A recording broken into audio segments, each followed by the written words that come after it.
9절에서 16절까지의 말씀, 신약성경 244페이지에 있는 로마서 4장 9절에서 16절까지의 말씀을 같이 보도록 하겠습니다. 로마서 4장 9절에서 16절까지의 말씀입니다. 찾으셨죠? 같이 한 절씩 제가 먼저 9절을 읽을게요. 그런즉 이 복이 할례자에게냐 혹은 무할례자에게 도냐? 무릇 우리가 말하기를 아브라함에게는 그 믿음이 의로 여겨졌다 하노라. 할례시냐 무할례시냐? 할례시가 아니라 무할례시니라. 그가 할례를 표를 받은 것은 무할례시의 믿음으로 된 의를 인친 것이니 이는 무할례자에게도 믿는 모든 자의 조상이 되어 그들도 의로 여기심을 얻게 하려 하심이라. 무할례자의 조상이 되었나니 곧 할례 받은 자에게뿐만 아니라 우리 조상 아브라함이 무할례시에 가까운 믿음의 실체라는 자에게뿐만 아니라 아브라함이나 그 후손에게 세상의 상속자가 되리라고 하신 언약은 율법으로 말미암은 것이 아니요 오직 믿음의 의로 말미암은 것입니다. 만일 율법에 속한 자들이 상속자이면 믿음은 헛것이 되고 약속은 함께 되느니라. 율법은 진노를 이루게 하나니 율법이 없는 곳에는 범법도 없느니라. 함께 읽습니다. 그러므로 상속자가 되는 그것이 은혜에 속하기 위하여 믿음으로 되나니 이는 그 약속을 그 모든 후손에게 굳게 하려 하심이라. 율법에 속한 자에게 뿐만 아니라 아브라함의 믿음에 속한 자에게도 그러하니 아브라함은 우리 모든 사람의 조상이라. 예. 이 사도 바울이 갑자기 믿음의 조상 아브라함 얘기를 합니다. 왜 아브라함은 믿음의 조상인가 하는 것이지요. 여러분, 인간은 그런 특징이 있지요. 남자와 여자로 나눕니다. 너와 나로 나눕니다. 가진 사람과 가지지 못한 사람으로 나눕니다. 세상의 역사는 항상 그러합니다. 그런데 복음의 역사는 어떠냐? 모든 사람들을 하나 되게 하는 것이죠. 기독교 신앙을 가지고 있다고 말하면서 사람을 분해하고 나누고 있다면 그것은 굉장히 위험한 것입니다. 사람들은 교묘하게 나누지요. 아닌 척하면서 나눕니다. 그러면서 항상 뭘 주장하는지 아십니까? 인간이 그 나눔의 마지막에는 내가 너보다 낫다라고 하는 암묵적 메시지를 가지고 있습니다. 여러분, 누군가를 막 욕해요. 학교에서 그런 거 많이 하시지 않습니까? 직장생활에도 뒷담화 하지 않습니까? 누군가를 막 욕하면서 그 마음의 심리의 가장 중요한 그 밑바닥에 보면 뭐가 있을까요? 그래도 난 너보다 나아 라고 하는 이상한 의식을 가지고 있습니다. 누군가를 욕하는 이유가 뭘까요? 내가 다르다는 것을 누군가에게 말하고 싶기 때문이고 그렇게 또 한번 자각하는 것입니다. 여러분, 이렇게 말을 해요. 우리 교회는 좋은 교회입니다. 여러분, 그거 굉장히 위험한 생각이죠. 좋은 교회인지 안 좋은 교회인지는 그렇게 판단할 수 있는 것이 아닙니다. 집단적으로 뭉쳐있으면 그게 좋은 것이냐? 잘 모릅니다. 그 삶이 정말 하나님 앞에서 어떠한 삶을 살아가느냐가 훨씬 더 중요한 것이고, 오늘 로마서 4장식으로 말해주고자 한다면 우리의 신앙을 모든 사람들과 함께 함으로써 그 모든 사람들을 손을 잡을 수 있는 신앙이 가장 아름다운 신앙이라고 하는 것을 우리가 느끼고 알아야 됩니다. 이 로마에 있는 그리스도인들 중에서 사람들은 늘 이렇게 생각하지요. 유대교 출신의 사람들, 유대인들이 갖고 있는 신앙을 보니까 굉장한 것 같았습니다. 실제로 유대인들은 이방인들을 대할 때 나는 너네들보다 다르단 말이야 라고 말하는 주장의 자세들이 굉장히 많이 나오곤 했습니다. 여러분, 교회도 참 신기한 게 있어요. 제가 여러분들이 늘 보면 제가 양복 입고 있는 그런 걸 보시잖아요. 그죠? 물론 수련회 가면 제가 이렇게 캐주얼하게 있는 것도 보시겠지만 이 사람들이 좀 그런 것 같아요. 수련회를 갔거나 제가 이제 설교를 하러 가고 집회를 하러 가면 양복 입을 경우보다 청소년들이나 청년들 같은 경우에는 청바지에 티 입고 갈 때가 훨씬 더 많습니다. 그러면 이제 가끔씩 이제 봉변을 당하기도 하죠. 사람들이 그냥 말을 함부로 합니다. 뭐 설교하러 목사인데 어디서 왔어? 이러고 뭐 저기 가서 앉아 이렇게 말할 때가 있거든요. 그럼 속으로 어떤 마음이 들까요? 제가 오늘 설교하러 왔는데 라고 말하면 뭐 그냥 갑자기 태도가 바뀔 수도 있겠지만 제가 얼마나 자비롭고 인내한 사람입니까? 그래서 그 사람에게 혹시 미안해할까봐 이렇게 말을 하죠. 예, 이렇게 하고 있다가 마지막에 이제 설교하러 올라갈 때가 있습니다. 우리가 참 마음속에 그런 것 같아요.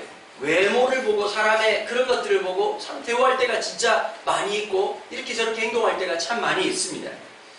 그럼 우리 신앙을 가만히 보면 굉장한 것 같지만 실상은 그렇지 않을 때가 훨씬 더 많거든요. 우리의 모습 속에서 남들과는 뭔가 다르다라고 생각하고 우리가 생각하는 그 판단과 느낌으로 모든 것을 행동할 때가 진짜 많습니다. 우리가 진짜 나을까요? 몇 대째 신앙을 가지고 있다고 그 사람들보다 훨씬 더 신앙의 깊이가 있다고 말할 수 있을까요? 그럼 어쩌면 우리는 훈련된 신앙으로 인해서 남들보다 나은 척 할 수 있고 문화적으로나 후천적으로 느껴졌던 그런 분위기 때문에 우리가 훨씬 더 괜찮은 사람처럼 느껴질 때가 있습니다. 그러나 여러분, 진짜 우리는 그렇게 괜찮은 사람일까요? 사도 바울은 계속해서 그것을 지금 고발하고 있고 그것을 나타내고 있습니다. 그러면 갑자기 난데없이 믿음의 조상 아브라함에 대한 얘기를 하거든요. 근데 대부분 유대인들은 어떻게 생각했습니까? 우리의 조상은 아브라함이다, 이렇게 얘기를 했죠. 이 아브라함 조상 논쟁에 대해서는 한 발을 먼저 내딛으신 분은 바로 예수님이었습니다. 예수님께서 예루살렘을 향해서 지나가시는 길에 누구를 만납니까? 삭개오를 만납니다. 옛날 성경에는 분명히 뽕나무라고 그랬는데 이번에 개성개혁이 되고 난 다음에 갑자기 참감남나무 이러면서 뭐 이렇게 나무가 바뀌었습니다. 어쨌든 뭐 어떤 나무인지 모르겠으나 나무로 올라갔던 건 사실이었던 것 같습니다. 여러분, 그 당시에 사람들이 볼 때에 가장 인간 같지 않았던 인간이 누구냐? 세리들이었습니다. 창녀들, 이런 사람들이죠. 심지어 바리새인들은 이 사람들에게 율법을 가르쳐주지 않았습니다. 왜냐하면 혹시라도 율법을 가르쳤다가 천국 갈까봐 굉장히 고민됐기 때문에 스스로 셀프로 물관리를 했던 겁니다. 여러분들 중에도 그런 사람들 있죠. 어떨 때가 좀 실망이 되세요. 나중에 알고 보니까 진짜 쓰레기 같은 인간이 뭐 교회 집사님이었다, 장로님이었다, 권사님이었다, 심지어 목사였다, 이런 얘기를 들으면 정말 솔직히 화나지 않습니까? 천국에 갔는데 제일 꼴보기 싫은 인간이 와가지고 막 찬양을 하고 있다. 그게 천국에 갔습니까? 적어도 하나님이 물관리를 좀 깔끔하게 해줘야 되잖아요. 기준도 좀 높여가지고 꺼져 이렇게 말하는 그런 좀 우리가 봐도 쟤는 참 진짜 브라보 확실히 물이 이렇구만. 내가 그냥 온 게 아니지, 이 정도 수준이 되니까 온 거지 라고 생각이 들어야 될 거 아닙니까? 근데 정말 당황스러울 때가 있거든요. 어떻게 저런 인간이라고 생각했던 대표주자가 세리였습니다. 세리장이었던 삭개오를 향해서 예수님이 내려오너라 삭개오야 라고 말을 하지요. 그러고 난 다음에 무슨 말을 하고 있습니까? 이 삭개오가 예수님 제 재산의 절반을 가난한 사람들을 위해서 돕겠습니다. 남의 것을 강제로 빼앗은 것이 있다면 4배로 갚겠습니다. 이 말을 하자마자 예수님이 주변에 예수님을 고발하기 위해서 항상 따라다녔던 파파라치 같은 인간들, 바리새인들, 사두개인 앞에서 예수님이 너무 아신 거죠. 뭐라고 말을 하십니까? 예수님께서 그 사람들을 향해서 의도적으로 말씀한 이 사람이야말로 아브라함의 자손이다, 이 말을 하자마자 바리새인들, 사두개인들이 뚜껑이 확 열린 거죠. 어디서 감히 우리 조상의 이름을 거들먹거리면서 저 쓰레기 같은 인간이 우리가 같은 그런 아브라함의 자손이라고? 라고 말하면서 예수님이 쓱 지나가면서 뭐라고 말씀하시죠? 아브라함의 자손이면 아브라함은 자손다운 삶이 있어야지, 입으로만 아브라함의 자손이라고 말한다고 그게 중요하냐? 내가 세종대왕 몇 대째다, 뭐 우리 할아버지가 뭐 도산 안창호다, 이게 뭐가 중요하냐는 거예요. 그 삶다운 모습이 있어야 될 거 아니냐, 이걸 얘기하는 것이죠. 자, 그렇다면 예수님은 적어도 여기에서 아브라함의 자손이라고 말할 때는 유전적 혈통성을 얘기하는 것은 아니라고 하는 것을 대충 눈치채시겠죠. 예수님이, 하나님이 이런 말씀을 하셨습니다. 아브라함에게 뭐라고 말했냐니까 네 패밀리를, 너의 가족을 많게 하리라고 말씀하지 않고 너로 큰 민족을 이루겠다고 얘기하셨습니다. 그 큰 민족이라고 하는 것은 단순히 한 나라의 세력을 얘기하는 것이 아니라 수많은 백성들, 허다한 무리들을 얘기하는 것이죠. 이미 하나님도 이 혈통적 연대성을 얘기하는 것을 넘어서서 엄청난 것을 얘기하고 있습니다. 그렇다면 아브라함의 믿음이 조상이 되는 이유는 어떤 것일까요? 믿음 때문이었습니다. 그러면 믿음을 무엇으로 믿음으로 카운트하신 것이었을까요? 하나님께서 아브라함에게 갈대아 우르라고 하는 우상 지역에 있는 아브라함에게 친히 나타나셔서 본토 친척 아비집을 떠나라, 내가 지시하는 땅으로 가라 라고 하는 그 말씀을 받아들이고 순종했습니다. 자, 사도 바울은 요 4장에서의 관점을 말하기 위해서, 아브라함의 믿음과 대조하기 위해서 1장의 모습, 로마서 1장의 모습을 굉장히 대조적으로 나타내고 있는데요. 1장 20절, 25절을 보면 인간은 창조주이신 하나님을 무시했다라고 얘기를 합니다. 그런데 아브라함은 어떻게 하지요? 4장 17절에 보니까 아브라함은 하나님을 창조주로 고백하고 생명을 주시는 분으로 믿었다라고 얘기를 합니다. 로마서 1장 20절에는 인간은 하나님의 능력을 알면서도 그분을 하나님을 예배하지 않았지만, 아브라함은 4장 20절에서 21절에서 아브라함은 하나님의 능력을 인정하고 그 능력을 사용하는 하나님을 신뢰했다고 얘기했습니다. 1장 21절에 인류는 하나님께 마땅히 돌려야 될 영광을 돌리지 않았지만 4장 20절에 아브라함은 하나님께 영광을 돌려놓으라고 얘기하면서 1장과 4장 사이에 굉장히 대조되고 있는 모습들을 나타내고 있습니다. 1장 24절에 인류는 하나님이 아닌 존재들을 예배함으로써 자신의 몸을 더럽히고 욕되게 하였지만 아브라함은 새 생명을 주시는 하나님을 예배함으로써 자녀를 볼 때까지 볼 나이가 오래전에 지났음에도 불구하고 그의 몸에 소망을 얻고 힘을 내고 하나님을 바라보았다라고 하는 측면으로서 얘기하고 있습니다. 여러분, 믿음이라고 하는 게 뭘까요? 주일날 교회 왔다 갔다 하는 것이 믿음일까요? 아닙니다. 그 믿음의 근거는 뭐냐? 하나님의 말씀하시는 것에 대한 인격적 반응이 믿음입니다. 믿음은 가만히 있는데 좋은 대학 갈 줄 믿습니다. 잘 될 줄 믿습니다. 이게 믿음이 아니라 그 믿음의 근거는 나의 바람, 나의 desire, 내 want가 아니라 하나님의 말씀입니다. 하나님은 기다리십니다. 하나님의 인격이신 말씀을 우리가 인격적으로 반응하기를 기다리시는 겁니다. 그게 바로 믿음입니다. 하나님은 무엇을 보고 의롭다고 하시느냐? 하나님의 말씀에 대한 인격적 반응을 보시고 그것을 너 참 의롭구나 라고 인정하시는 겁니다. 우리나라 성경에 보면 여겼다라고 하는 말이 영어 성경에 보면 calculate, 계산하였다, 그렇게 셈하였다 이렇게 나오고 있거든요. 이 로마서를 요즘 제가 공부하기 위해서 책을 몇 권 샀습니다. 제가 이제 늘 마음속에 지난주에도 우리 바르트에 대한 얘기를 했는데요. 칼 바르트라고 하는 사람이 35살에 그 나이에 로마서 주석을 썼거든요.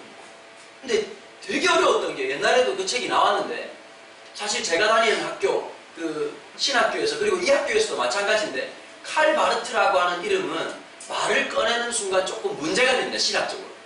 그래서 마치 칼 바르트를 읽을 때 어떤 느낌이었냐면 금서를 읽는 느낌이었습니다. 그래서 학교를 다닐 때도 혼자 몰래 보면서 친구들하고 얘기하고 있다가 너도 바르트를 아냐? 갑자기 막 암호를 외치는 것처럼 깊도다 이러면서 네가 드디어 신학을 좀 아는구나 이렇게 얘기했던 적이 있었습니다. 근데 문제는 뭐였냐면 해석을 이 독일어로 되어 있는 책인데 독일어를 제대로 공부한 신학 교수님들이 없으시고 독일어를 제대로 했지만 문제는 이런 거예요. 한국어 공부를 잘 못하니까요. 독일말을 독일어식으로 해석을 하니까 한국말을 못 알아듣는 거예요. 우리나라 한국 목사님들 보면 좀 그런 게 있거든요. 너무 영어식으로 한국말을 얘기를 해요. 뭐 하나님께서 되어졌습니다. 여러분 되어졌다는 말은 한국말이 없지요. 됐다 그렇게 말하는 거죠. 그죠? 우리나라 말은 수동태가 좀 약한 편입니다. 예? 쳐맞았다 그렇지 맞아짐을 당하였다 이렇게 말하지 않거든요. 근데 보면 목사님들 보면 한국말로 하는 건지 이게 뭐 영어를 말하는 건지 잘 못 알아들을 때가 많아요. 근데 심지어 이 바르트라고 하는 사람은 철학적 관점이 굉장히 많았기 때문에 성경신학적 이야기보다는 해석학적 개념이 굉장히 많아서요. 철학적 개념 뭐 타자 뭐 이러면서 뭐 하여튼 뭐 야구할 때 타자가 아니고요. 말을 못 알아듣는 하여튼 그런 게 있어요. 하여튼 막 굉장히 관념적이고 어려워요. 근데 그 당시에는 막 한 줄 읽고 막 이게 무슨 말인지 몰라가지고 막 고민하고 이랬었는데 이번에 번역이 잘 돼서 나왔습니다. 조금 부담스럽게 나왔더라고요. 책값이 6만 원이에요. 서점에 갔다가 도무지 살 용기가 안 나가지고 그때 우리에게 필요한 건 무엇입니까? 인터넷 쇼핑이죠. 끊임없이 쿠폰을 받아내리고 수많은 것들을 통하여서 6만 원짜리 책을 44,000원 차는 놀라운 하나님 나라의 신공을 발휘하게 되었고 그 책을 받자마자 더 놀란 것은 서문이 150페이지에 이르렀습니다. 서문 읽다가 들어가는 길을 읽다가 나오지 못하는 안타까운 상태가 될 뻔했지. 그러고는 책을 열심히 읽는데 와 바르트란 읽으면서도 참 깊이가 있다는 생각이 들고 무슨 말인지는 잘 모르겠을 뿐만 아니라 또 하나가 있더라고요. 열심히 있다가 갑자기 웃음이 터졌습니다. 내가 설교할 대상들은 이 말을 절대 못 알아들을 사람들에게 내가 어떻게 이 깊고 오묘한 말을 말할 수 있을까? 그러다가 톰 라이트라고 하는 분 책을 또 읽기 시작했습니다. 톰 라이트는 요즘 한참 뜨고 있는 영국의 신학자입니다. 근데 한국 신학교에서 굉장히 많은 비판을 하죠. 새로운 관점에 대한 인식을 하고 있기 때문에 물론 저는 톰 라이트나 바르트의 신학을 다 받아들일 수는 없습니다. 그러나 더 중요한 것은 무엇이냐? 그럼에도 불구하고 거기에 있는 논의들 참 귀한 논의들이 있다는 걸 발견하게 됩니다. 사실은 로마서가 그렇게 쉽게 쓰여져 있는 책은 아닙니다. 현재 형식을 띠고 있지만 그러나 구조를 조금 알고 나면 훨씬 더 좀 우리가 느끼기 쉬울 부분들이 있다는 것이지요. 지금 아브라함의 신앙은 단순히 우리가 아브라함의 혈통이라고 하는 것이 아니라 뭘 대조하고 있죠? 하나님이 없는 신앙의 특징과 아브라함의 믿음을 계속 1장부터 4장까지 연관관계 통해서 세상은 사람은 이러했지만 아브라함은 이렇게 행동했다. 세상은 이렇게 했지만 아브라함은 이렇게 했다라고 하는 것을 대조함으로써 아브라함의 신앙이 무엇인지를 보게 했단 말이에요. 여러분, 오늘 우리가 왜 말씀을 읽어야 되고 하나님 말씀대로 살아야 될까요? 믿음의 발현은 어디에서 나오느냐? 바로 그 말씀에 대한 인격적 반응 때문입니다. 내가 너와 반드시 함께하리라. 그 말씀을 믿는 것이 현실적으로 하면 하나님이 계시지 않을 것 같은 일상을 살아갑니다. 하나님이 없는 듯한 그런 일상을 살아가고 좌절이 훨씬 더 많고 낭망되는 게 훨씬 더 많습니다. 여러분, 세상 역사를 보십시오. 달라지던가요? 쉽지 않습니다. 우리가 생각했던 그런 건강한 나라, 정의로운 나라가 쉽게 만들어질까요? 대통령 한 번 바뀌었다고 세상이 그렇게 바뀌어지는 게 아닙니다. 인간의 죄는 너무나도 뿌리가 깊고 어마무시한 것이기 때문에 한 방에 바뀌지 않습니다. 지난주에 제가 우리 교회 나오진 않지만 우리 교회 성도님이신데 교회를 방학하고 있는 한 아이가 그 코뼈가 부러져가지고 수술을 했다 그래가지고 제가 틈을 내서 신방을 갔습니다. 신방을 갔는데 어머니가 걱정을 하시는 거예요. 얘가 교회를 안 나오면 중학교 4학년이 너무 오래됐다. 교회를 안 나온 데다가 목사님이 온다 그러니까 부담스러워하고 애가 싫어할까봐. 또 그러면 요즘 여러분 중학교 남자애들 중에서 까칠한 놈들 있지 않습니까? 우리 집에도 한 놈 사는데 까칠하게 얼마나 말 그냥 할 때마다 진짜 막 십자가 못 박아 버리고 싶고 갈라디아 2장 20절을 실천해야 되나 이런 마음이 들도록 하는 애인데 걔도 좀 그랬던가 봅니다. 그러니까 엄마가 심지어 뭐라고 말하냐. 첫 번째 누가 신방 가려고 하니까 이분신 목사님 신방을 가려고 합니다. 여러분 캐릭터가 너무 세지 않습니까? 그러니까 이분도 막 걱정해가지고 막 온다 그러니까 못 오게 하실 수도 없고 막 그러다가 선수 교체해가지고 제가 가게 되었습니다. 갔는데 이제 가자마자 보니까 애가 막 코가 막 이따만하게 부어가지고 이제 물어봤어요. 왜 그렇게 되냐 하니까 길 나오다가 고등학교 1학년짜리 형아가 자전거를 타고 오는데 자전거 막 쌩가를 오다가 그대로 박았는데 그의 머리하고 얘 코가 그대로 부딪히고 그래가지고 코가 막 코피가 나는데 자기는 너무 기뻤대요. 생애 처음으로 코피가 났기 때문에 아 나도 피가 나는 존재구나. 그리고 여러분 그런 거 있잖아요. 왠지 모를 처음 했을 때 어떤 기쁨 있잖아요. 우리 딸이 다리에 금이 살짝 갔거든요. 기부스 가고 싶었던 거예요. 그래서 첫날 기부스 하는데 아내가 그러더라고요. 굉장히 썩 나쁘지 않더라고요. 목발도 짚어보고. 근데 이틀 지나니까 기분이 나빴던 거죠. 이게 쉽지 않다는 걸 안 거죠. 얘가 코를 이제 그때 학교 안 갔는데 교사가 굉장히 코가 얘기를 하더라. 아프다 계속 얘기를 하더라. 나중에는 보니까 막 열이 나기 시작하고 막 코가 막 갑자기 놀랬대요. 코가 막 2배로 커지더라. 2배로 3배로 커지면서 뭐 사람들이 놀래서 선생님 네 코가 너무 커졌다 코끼리가 됐다 이러더니 뭐 이제 병원에 갔는데 병원에서 이제 사진을 찍어보니까 코뼈가 2-3개로 이렇게 부러져요.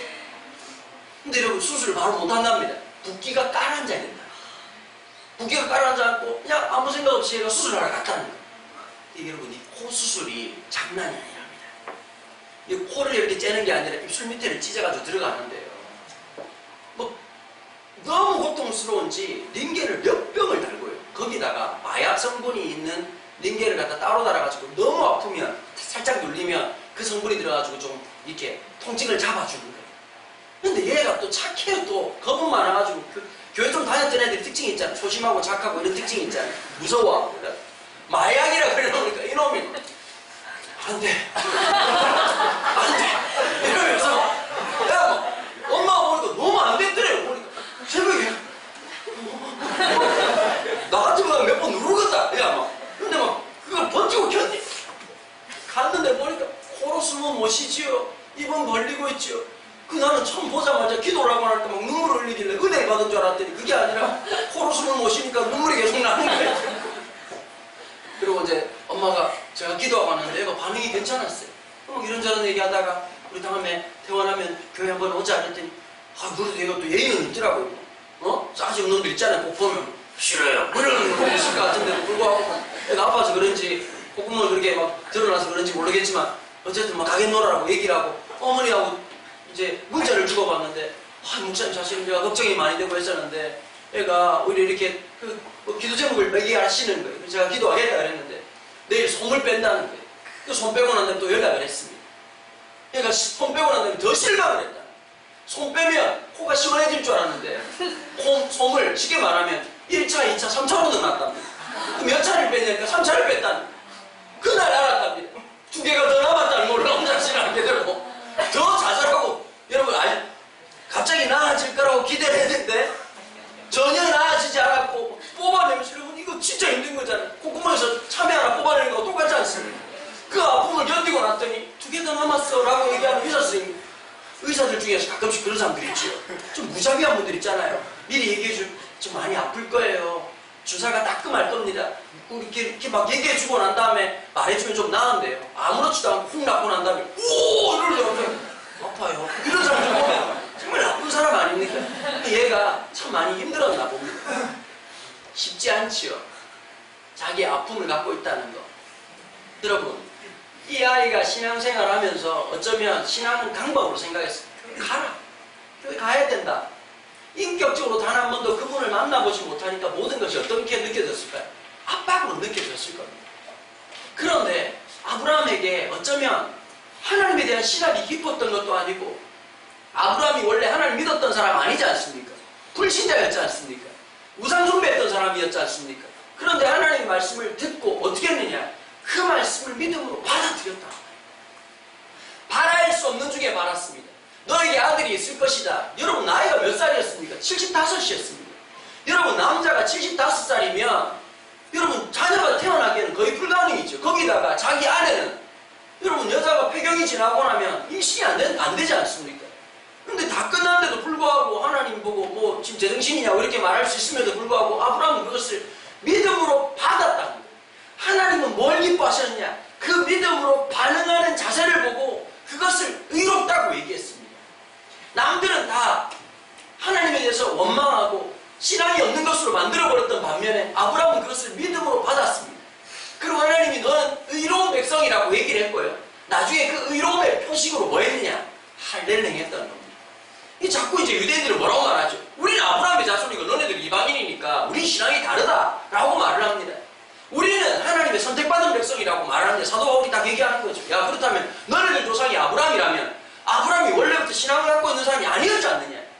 아브라함을 믿음의 조상이라고 말했던 것은 혈통적인 문제가 아니라 그가 하나님 주신 말씀을 믿음으로 받아냈던 인격적 반응을 보고 하나님이 믿음을 의롭게 여기신 거 아니냐? 이렇게 말을 하고 있는 거죠.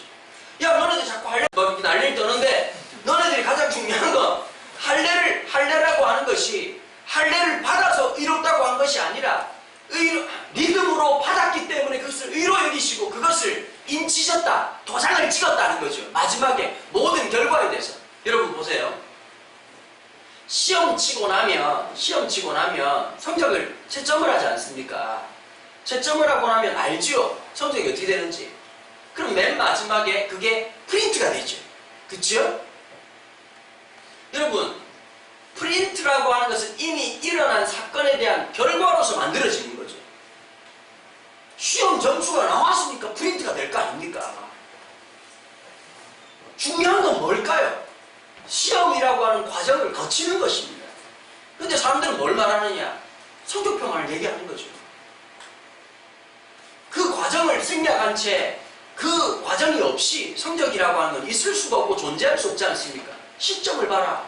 아브라함을 의롭다고 한 것은 할례 시점이 아니다. 그렇다면 사도 바울이 말 할례자나 무할례자, 할례를 받았든지 안 받았든지 그게 중요한 것이 아니다. 하나님 백성으로서의 그 믿음을 가지고서 하나님이 우리의 삶을 의롭다고 하시는 그 증거는 유대인들은 몸에다가 기록했다면 다른 사람들에게는 몸에다가 기록하는 것이 아니라 종말적으로 정말 하나님이 원하시는 것은, 종국적으로 원하시는 것은 삶에 대한 부분이다. 이 얘기를 지금 사도 바울은 계속적으로 하고 있는 것입니다. 여러분 아브라함은 우리가 자랑해야 될 목표점이 아니라 표지판입니다. 아브라함의 믿음은 무언가를 가르치고 있습니다. 믿음은 그래서 히브리서 11장에 봤더니 뭐라고 말하죠? 바라보는 것들의 실체다 이렇게 말을 했거든요. 무언가를 바라보는 것입니다. 아브라함도 바라봤습니다. 그치요? 하나님의 약속의 때를 만들고 하나님께서 이루실 것을 바라보고 하나님이 주실 그 언약의 자손을 바라보겠습니다. 아브라함의 바라봄은 어디론가를 향해 있습니다. 누구일까요? 예수 그리스도십니다. 믿음은 바라보는 것입니다. 출발점이었습니다. 아브라함의 신앙은. 그런데 아브라함의 출발점을 뭐로 만들었느냐? 목적지로 만든 거죠. 아브라함은 표지판입니다.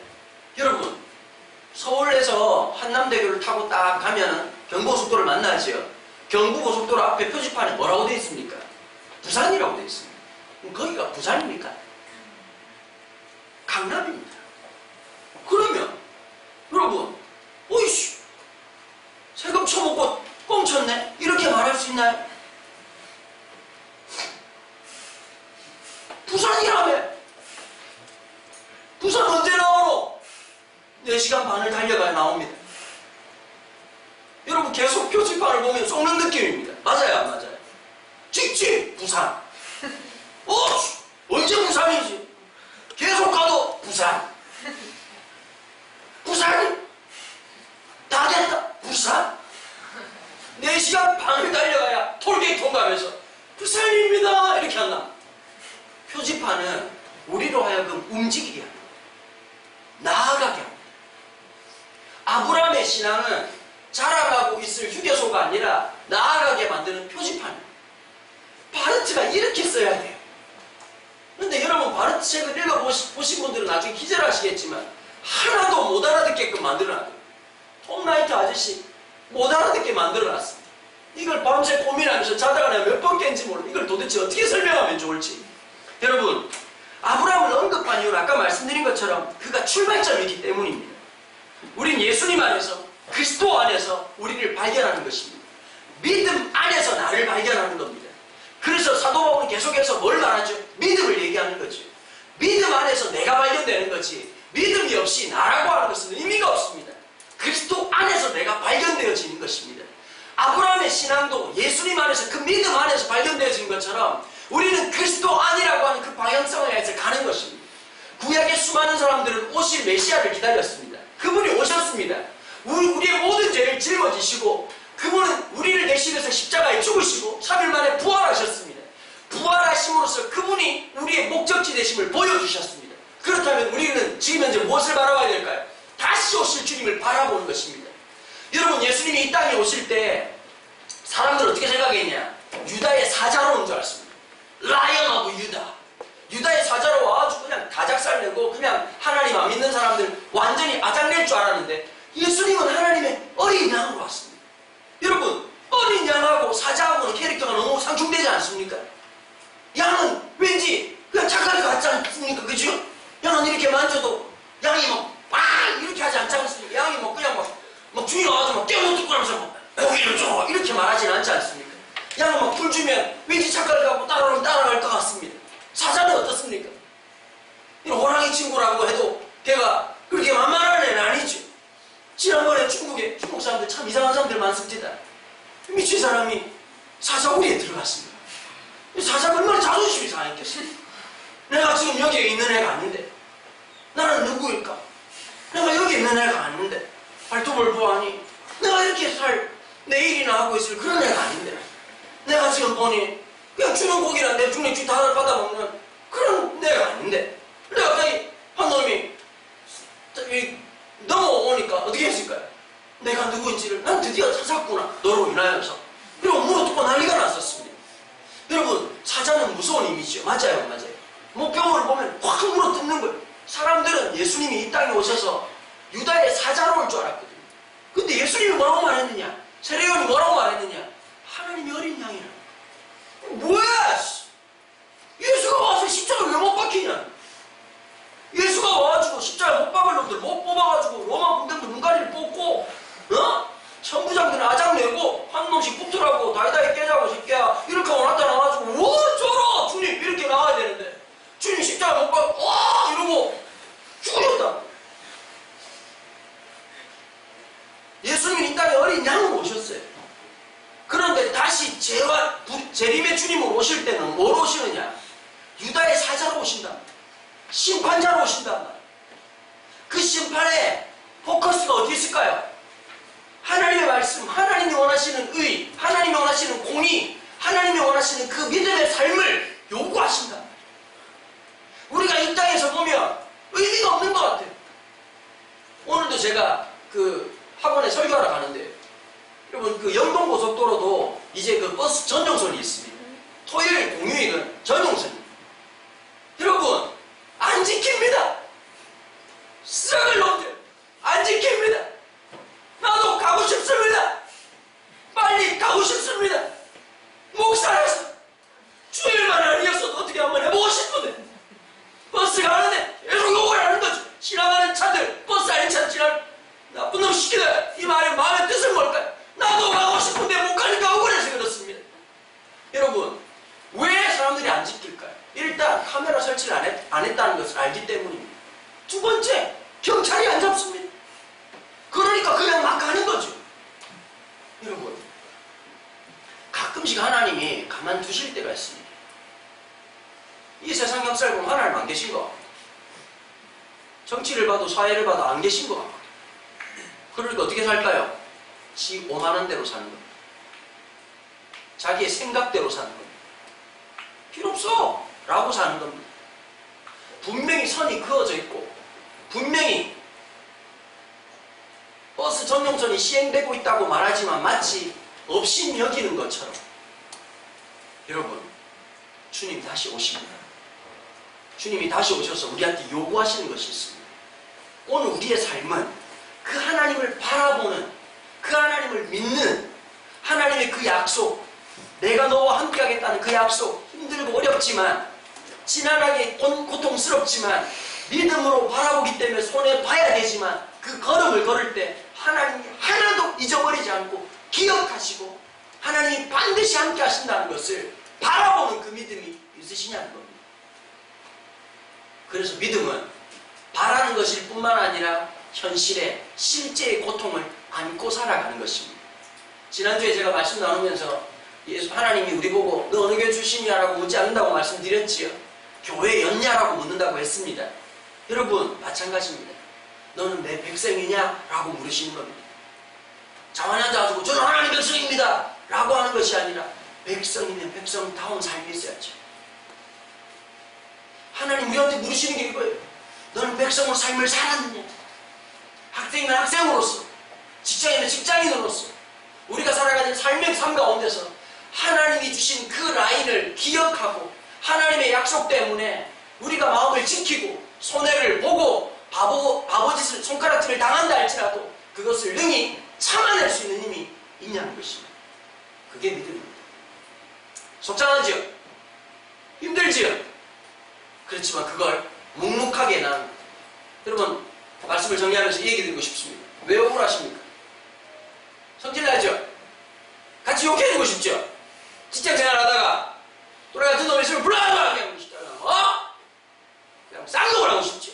맞아요, 맞아요. 더 교묘하게 뒤통수 까고 싶죠? 그치요? 꿈마다 꾸면서 일진 애들 갑자기 내가 슈퍼맨 돼가지고 한도는 그냥 갈비뼈 뽑아버리고 그렇게 하고 싶죠? 여러분, 우리가 살아가야 될 삶이 그게 아니라는 것을 잘 기억하셔야 됩니다. 우리가 살아가야 될 삶은 더 영광스러운 겁니다. 하나님 뜻을 지키는 겁니다. 볼링을 하는데 여러분, 이제 일반인들 볼링하는 거하고 원래 이제 그 정규로 볼링하는 거하고 좀 다르답니다. 첫 번째 뭐가 다르냐? 핀 무게가 다르답니다. 우리 스트라이크 잘 나오죠? 정규 핀이 아니라서 그렇습니다. 우리 몰랐지? 그냥 가만히 앉아가지고 그냥 볼링 선수는 아무나 개나 소나 하는구나 라고 생각했죠?